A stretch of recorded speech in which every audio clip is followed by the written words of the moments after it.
On World News Tonight this Wednesday, these policemen in Philadelphia are beating on a man who they believe has shot and wounded another cop. Is this violence ever justified? The DNA evidence that may speed up the execution for a man in Texas.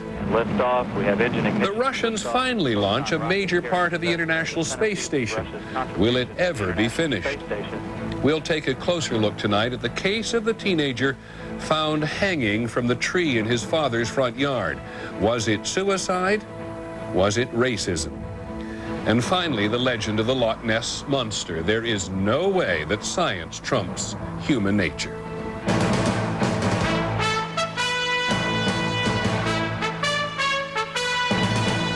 From ABC News World Headquarters in New York, this is World News Tonight with Peter Jennings. Good evening. There's been an ugly incident today in Philadelphia, which is going to intensify the debate about police behavior and discipline on the streets of American cities. It began as a firefight between police and a gunman. A police officer was shot and wounded, and his patrol car was stolen. And there was a camera in the helicopter belonging to the ABC affiliate WPVI in Philadelphia when more than 24 other police cars began to chase the alleged gunman.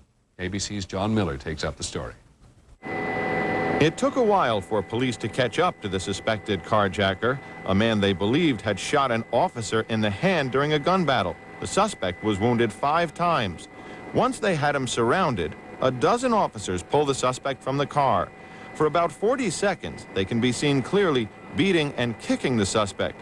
But because this video is taken from a helicopter, what is more difficult to see is what police say was going on at the bottom of that pile of bodies.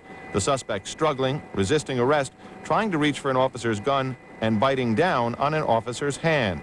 Still, John Timoney, Philadelphia's police commissioner, has publicly warned his officers in the past to intervene if they see a fellow officer use excessive force. Acutely aware that critics might compare this video to the Rodney King incident, Timoney appealed for people to withhold judgment until after an internal police investigation. When somebody doesn't want to get arrested, there really isn't a very easy way of doing it. And so let's not jump to any conclusions. Let's wait and see what happens. Police say they will study this tape closely, and it is likely their critics will too. John Miller, ABC News, New York. In other news today, DNA and death row prisoners. It's a much talked about issue in every state now where men and women are waiting to die, and in the presidential campaign.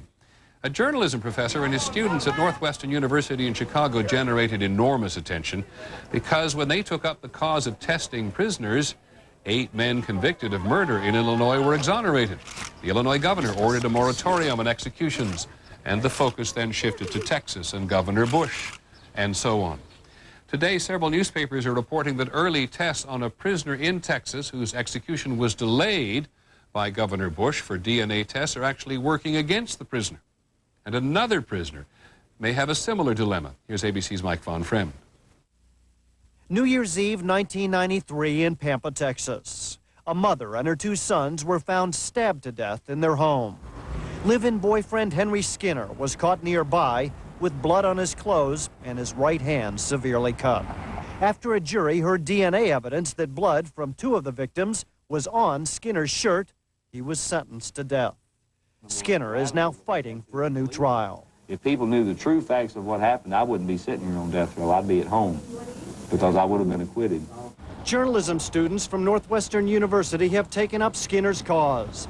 They've interviewed him and say they've uncovered evidence of witnesses who changed their story, lawyers with conflicts of interest, and most important, DNA evidence that was never tested. There's also a rape kit.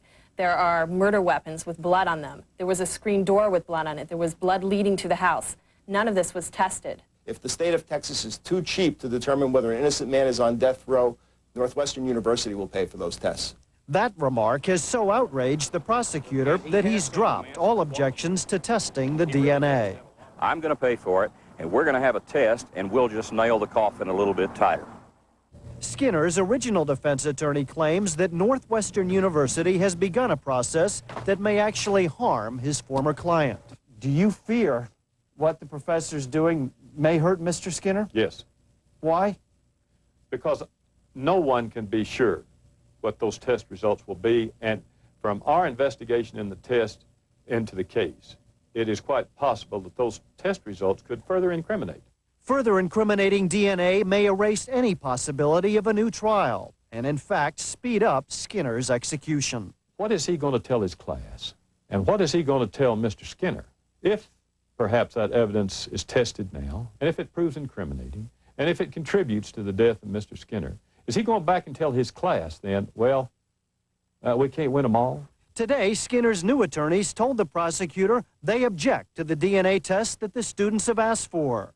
The district attorney says he will have the evidence tested anyway. Skinner should learn the results within 2 months. Mike Von Fremd, ABC News, Pampa, Texas. It has been, in other news, a very happy day for the Russians in space. They have finally launched their vital contribution to the International Space Station. The station's been waiting so long for the Russians that many Americans worried the joint project might actually die. But today there is every reason for optimism. Here's ABC's Ned Potter. 7. The launch 6, from Central Asia 5, was right on 4, schedule. 3, 2, 1. And liftoff. We have But it was more than 2 years behind the original schedule, delayed and delayed again by Russia's tremendous economic problems. Today, NASA managers cheered their Russian counterparts and gave thanks that the space station was no longer at a standstill. I like the skeptics. I like showing the skeptics are wrong. The service module, 43 feet long, is the first section that will make the space station habitable by astronauts. Over the next 2 weeks, if all goes well, it will make a complex automated rendezvous with the two components that have been waiting for it in orbit since 1998. With this launch, I think the space station construction sequence is really going to speed up, and we might actually eventually finish this construction project. That had been in some doubt, with Congress worried about the $60 billion cost and the wisdom of working with the Russians. But now, 2 Russians and a U.S. astronaut are scheduled to go live on the station starting in October. Okay, we're entering the node. Engineer Tom Smith gives a tour of the mock-up. The complete station should be 300 feet long, have as much room inside as 2 747s, and every inch will be used. For example, there's a sleeping quarter overhead with a sleeping bag and so on. You're sure somebody sleeps in the ceiling? Someone would sleep in the ceiling, right? Okay. Today's launch breaks a terrible logjam for NASA. There will now be 16 launches in 12 months to make up for lost time. But even so, the space station will not be finished until at least 2005. Ned Potter, ABC News, New York. On the subject of things taking a long time, flight delays in the United States are worse than ever.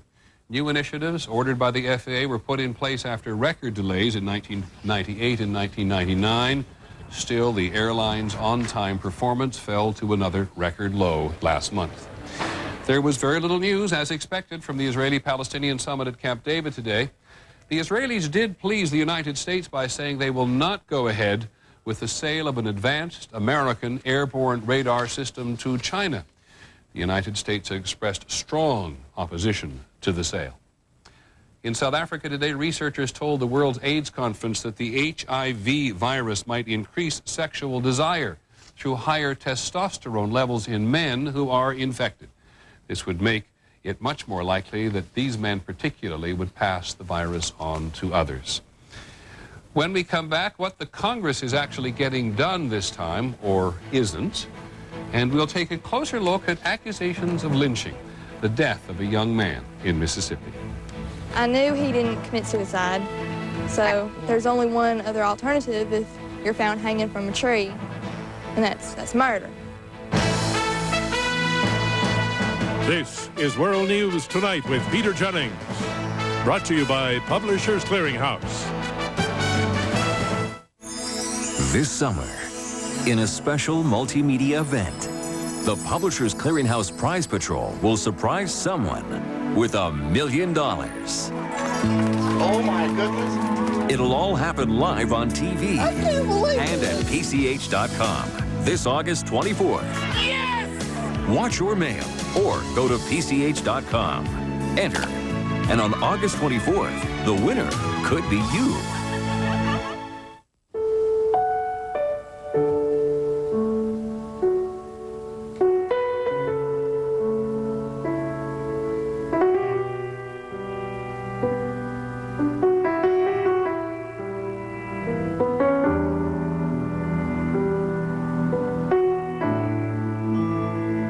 There's a new prescription treatment called Remicade that could change your life by giving you lasting relief from the pain and stiffness of rheumatoid arthritis. Your doctor may add Remicade if you are on methotrexate already and not responding well. You take 1 dose of Remicade every 8 weeks after the first 3 doses. Of course, Remicade is not for everyone. Serious infections requiring hospitalization have been reported. If you are prone to or have a history of infections, currently have one, or develop one while taking Remicade, tell your doctor right away. There's a risk of serious infusion reactions with hives, difficulty breathing, and low blood pressure. Ask your rheumatologist about Remicade, or call today. Why so many days in hotels near airports?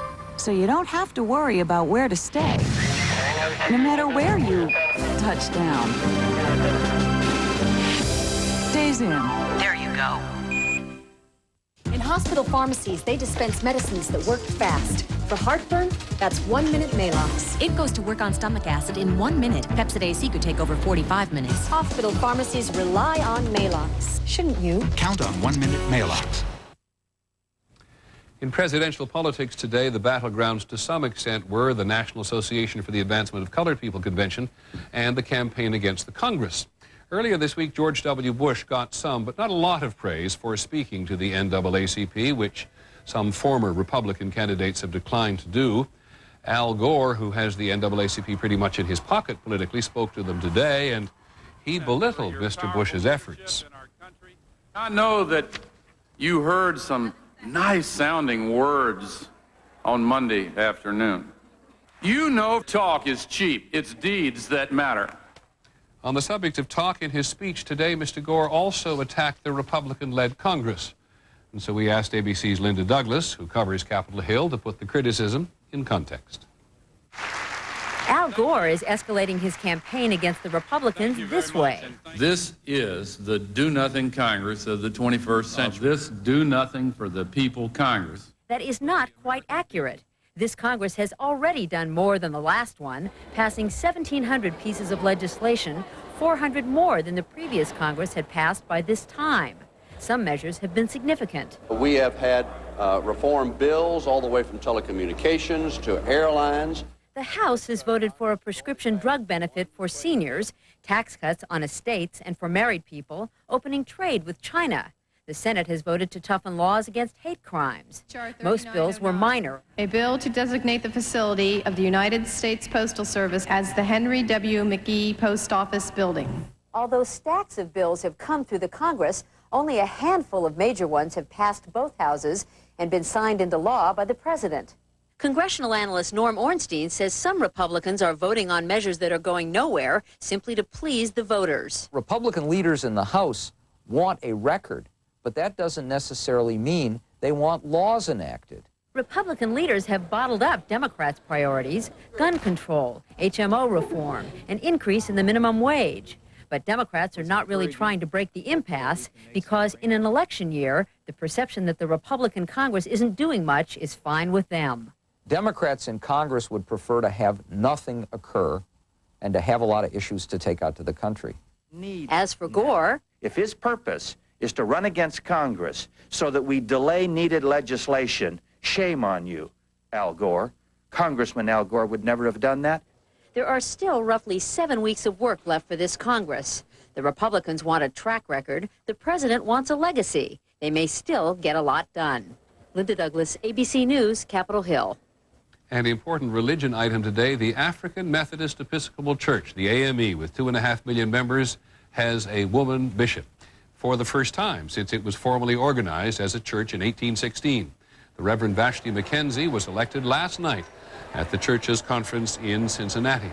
After her election, Bishop McKenzie declared, "The stained glass ceiling has been pierced." Today, my brothers and my sisters, I not only stand on the shoulders of the called out women, but I also stand on the shoulders of our brothers. My brothers, God desires that we partner in the plan of salvation. 70% of the AME's members are women. On Wall Street today, the NASDAQ has now wiped out all its losses for the year. A better-than-expected earnings report from Yahoo led to a powerful rally in Internet stocks today. The NASDAQ was up 143 points to close at 40.99. The Dow Jones Industrial Average was up more than 56 points. The Treasury Department is asking American banks to monitor very closely transactions with 15 countries it says are lax on money laundering. The list includes, as you can see, several offshore banking centers in the Caribbean and the Pacific, as well as Russia and Israel. The Big Mac and the Whopper are getting some competition from Manila. The fast food chain Jollibee is now opening stores in California. Jollibee dominates the fast food market in the Philippines, the only place in the world where McDonald's is not number one.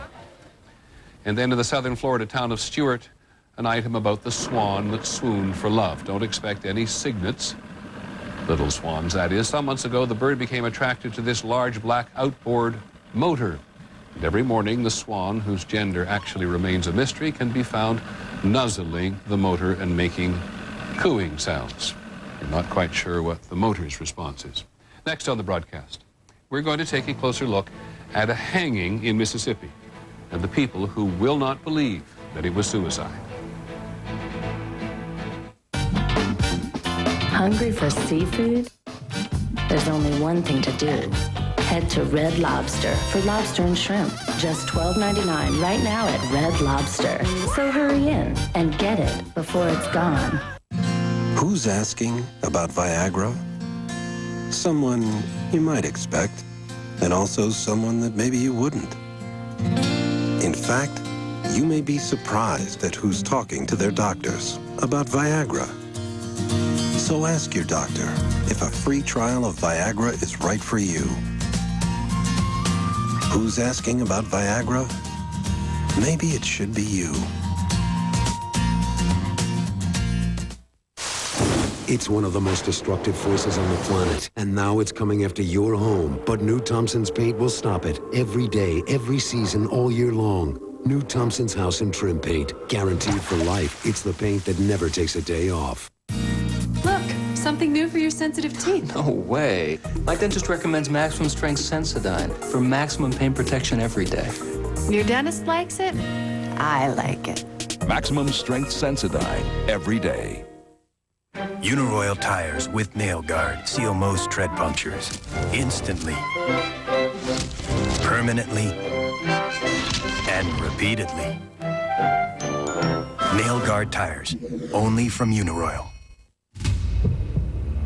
If someone in your family's had a heart attack, you know it can tear your family apart.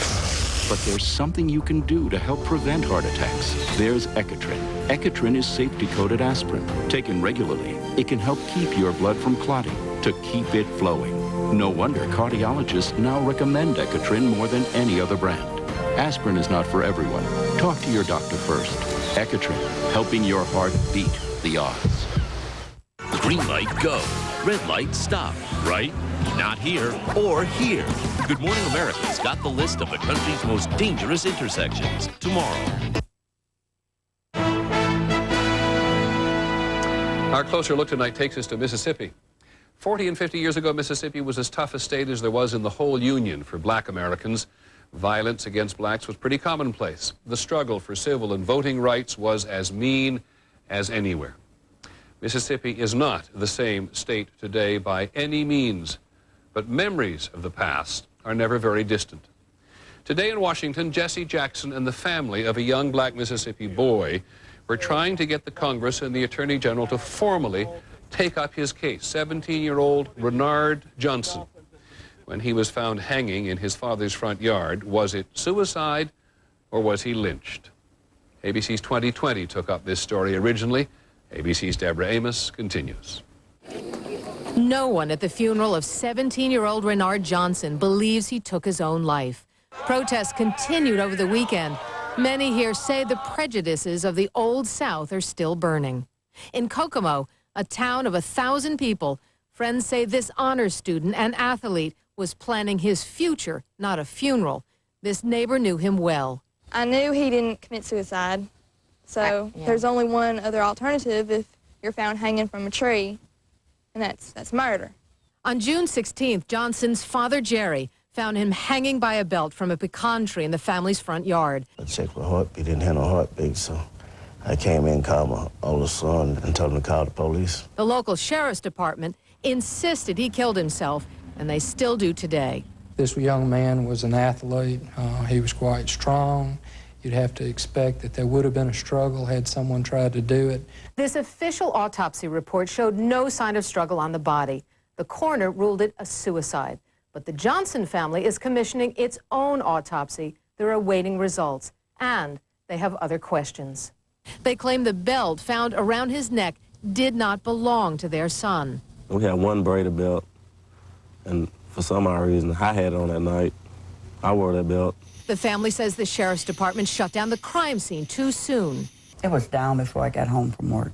And local investigators didn't interview those who knew him best, including his brother, who might have known his state of mind. Those who were interviewed tell of a happy teenager on the night of his death, visiting friends at the local hangouts. He seemed like he was happy. He said he had something to do for his mom, says Brittany Palmer. And this from Palmer. She says he dated white girls, and that created tension in this small town. A lot of white guys, I don't want to say the word, but they used to call us, you know, lovers. You know what I'm saying? I don't want to say that word, but, and lovers. Valencia James has no doubt why Johnson died. I think he was hung, placed in the tree by some racist people that didn't like the idea of him dating white women.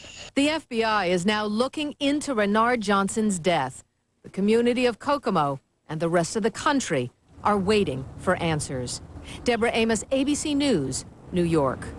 The FBI says it will complete its preliminary investigation in a few weeks, and if it's determined that a federal crime has been committed, they will open a full investigation.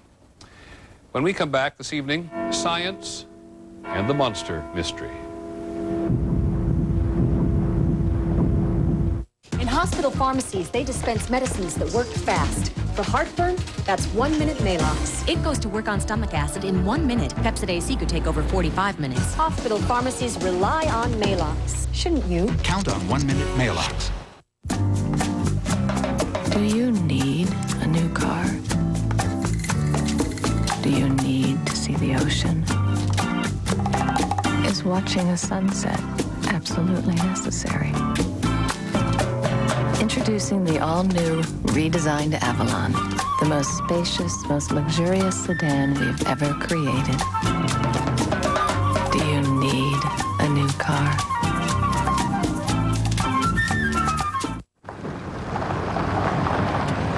Well? I asked my doctor about Lipitor. Ask your doctor what Lipitor can do for you, or call 1-888-LIPITOR to learn more. Lipitor. Why so many days in hotels for the business traveler? So you don't have to figure out where to stay when you're wheeling and dealing and working on the fly. Days in. There you go.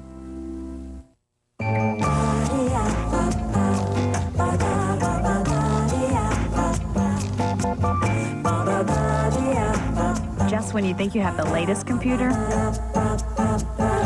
you don't. But with the YourWare program, you can trade it in toward the purchase of a new one after 2 years. For $28 a month, get a Gateway Essential PC with an Intel Celeron processor and a year of AOL included. Call 1-800-GATEWAY. Last January, another dream came true. Now it could be your turn. August 24th, Publishers Clearinghouse will surprise a new millionaire. Enter by mail or at PCH.com. And the winner could be you. What will you do with 24-hour relief from osteoarthritis pain?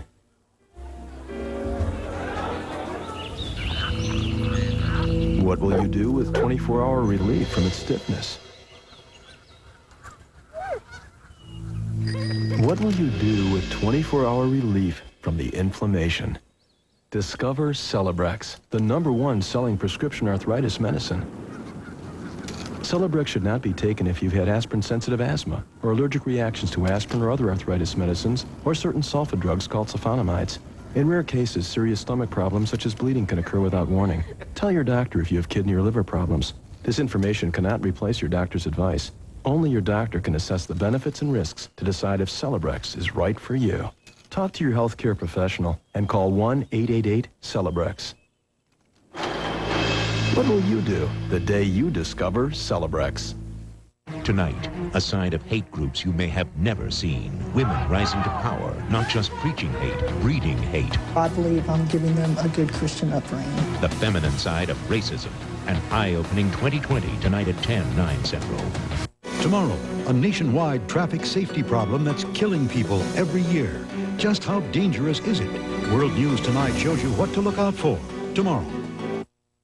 Hi, everybody. I'm Steve Dunn. Coming up next on Channel 2 News, police search for the stranger who took a Dallas boy on a very frightening ride and see an amazing Coast Guard cliff rescue. Those stories and a whole lot more coming up at 6:30. Hope to see you then.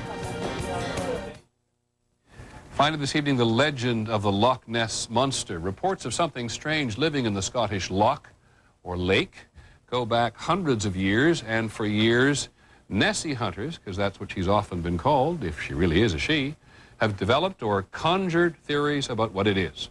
Now one hunter thinks that he has got it figured out. ABC's Richard Gisbert reports tonight from Scotland. Out in the middle of Loch Ness, monster hunter Adrian Shine thinks he may have unlocked the mystery. There we are. This is the Millennium Monster Hunting Machine. Hoaxes aside, there have been many sightings claimed over the years of something in the loch. I saw the head, the neck, and the huge body when it was going sort of... something like that. Yes, it was the very same color as an elephant. Later, when technology reared its head, some baffling sonar readings were taken from boats, suggesting there was something down there. Adrian Shine, who is taking the temperature of the loch, has made solving this mystery his life. His latest theory is that Loch Ness has unusual subsurface water movements, like giant underwater waves of cold water. When the waves hit the warmer water above, he says, they cause unusual currents that might fool someone into thinking an inanimate object, a log for instance, is swimming upwind. A perfectly rational deduction, an entirely mistaken conclusion. The cold water pockets also show up on sonar. That, Shine says, explains those baffling readings.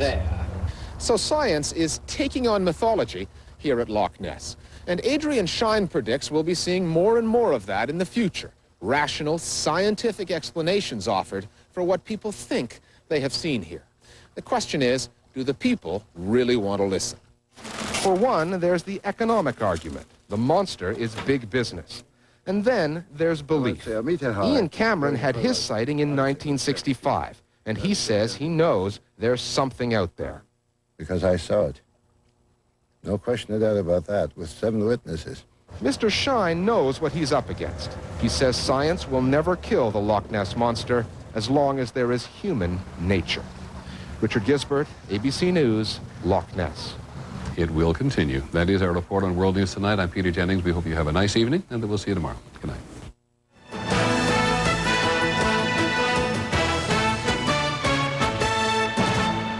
This has been a presentation of ABC News. More Americans get their news from ABC News than from any other source. Channel 2 News at 6:30 is brought to you by G.I. Joe's. You're watching KATU Portland. Now, Channel 2 News. A 10-year-old boy is kidnapped from Polk County Park. He's found miles away with his throat slashed. Amazingly, he survives.